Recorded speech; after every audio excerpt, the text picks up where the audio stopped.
Back in the Middle Ages, getting sick or catching a disease would be fatal, considering there was no medication. The only type of cure there was for sickness was prayers or herbs, which rarely worked. Since there was no cure, most children died from common childhood sicknesses, like measles, smallpox, and scarlet fever. If you didn't die from disease earlier in life, chances are you would later. Some common diseases are dysentery, leprosy, and the Black Plague. Dysentery is when inflammation of the lining of the large intestines happens. The inflammation causes serious stomach pains, diarrhea, vomiting, and fever.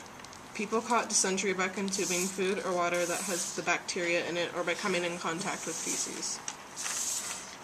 One of the worst diseases you could get was leprosy. It was most often fatal. First, small bumps formed all over the skin, then those bumps lost all feeling. The people then lost feeling in their hands and feet. Sometimes they even became clawed. In some cases, the nose also decayed. Then you would eventually begin to die, which sometimes took over 20 years. Cures in the Middle Ages were painful and often ineffective. Bloodletting was very common. Doctors would drain all the blood that they thought was infected, but patients would often bleed out. Other common remedies were prayer and herbal concoctions. The Black Death came to Europe in 1348 to 1351, killing 25 to 60% of the population. It killed 75 to 200 million people, which was one-third of Europe's population.